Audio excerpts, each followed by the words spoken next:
Valentine's Day is a celebration of love and romance that is celebrated all around the world in most countries. But the romantic holiday was not always as we experienced it today.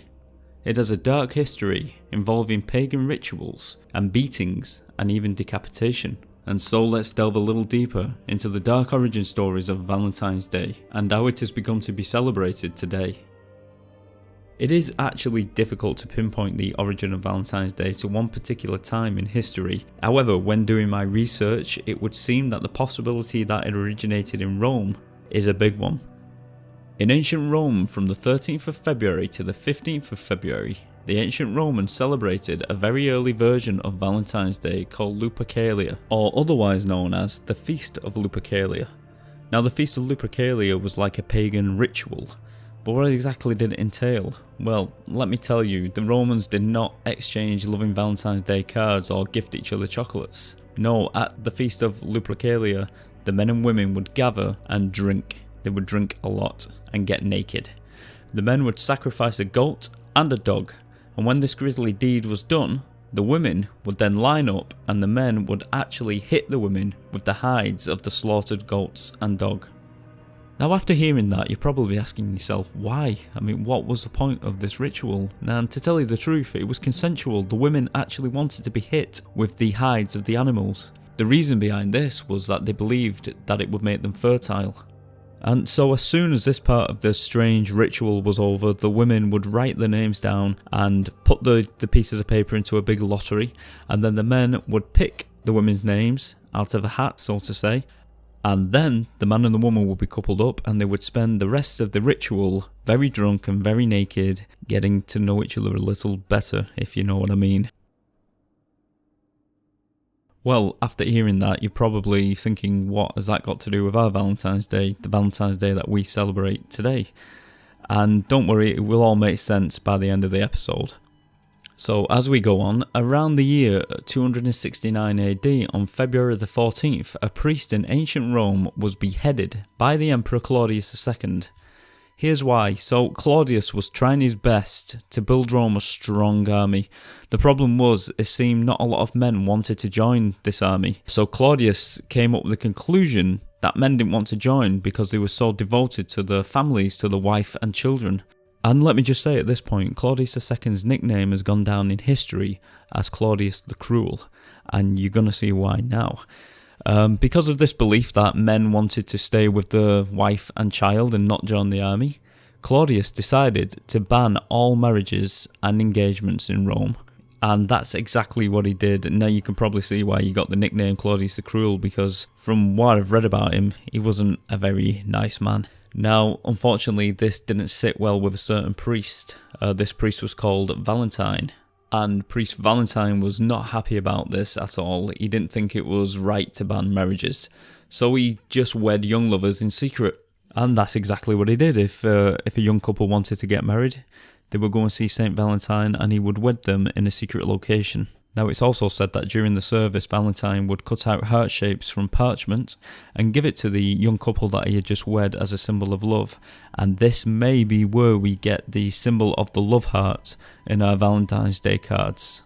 And it is also said that he wore an amethyst ring with a picture of Cupid on it, which, as you know, he's become like a little bit of a mascot for Valentine's Day. So that might also be connected. So, as we said, Priest Valentine was performing these marriages in secret for quite some time, until unfortunately he got caught by Claudius II, and Priest Valentine was sentenced to death and momentarily sent to prison. Now, it is said that in his time in prison, he befriended the jailer's daughter, who was blind, and he actually cured her by praying to God by using some kind of miracle, and he cured her blindness. And it is said that after that, the jailer's daughter and Valentine became quite good friends. And on the day of his execution, it is said that he wrote a letter or a card to her before he went off to be executed. And at the end of the letter, he signed it, "From your Valentine." And as you know, we still use this sentence in today's Valentine's Day cards. And then Valentine was executed by being clubbed to death and beheaded. So yeah, it's not a very romantic story to associate with Valentine's Day, but this is an important one to remember. Because as time went on, Valentine was remembered fondly for what he had done in the name of love, and eventually it was named a saint, Saint Valentine. And in AD 496, on February the 14th, Valentine's Day was established in honour of Saint Valentine. However, it is believed that it was only established by Pope Gelasius to take the place of the pagan holiday Lupercalia.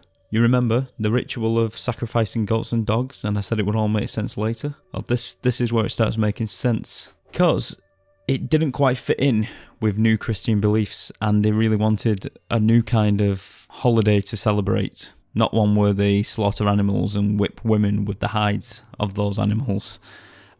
And so from that day on, the 14th of February was remembered for the great deed that St. Valentine had done, instead of the pagan ritual, which in my book is a step up, and I'm sure you'll agree. It wasn't until the 14th century that Valentine's Day became associated with romance, and this was all down to a poet called Geoffrey Chaucer. And the poem in question was called The Parliament of Fowls. This poem is about a group of birds that gather together on the 14th of February to choose their mates for the year. Now, more and more authors started including the 14th of February into their writing, such as William Shakespeare, who mentions Valentine's Day in Hamlet. But it wasn't until the 18th century that Valentine's Day was finally seen as an occasion, and cards and such were slowly introduced into the public.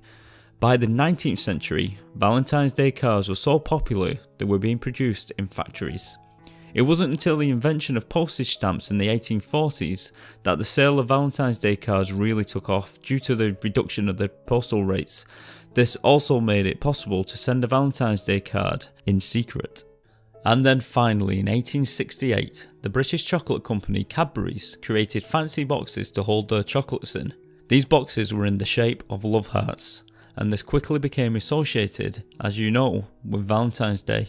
Right up until today, where we literally spend millions every year on buying chocolates and jewellery and perfume just to tell that special someone in our lives that we love them very much. And I guess at heart we're all just a bunch of old romantics.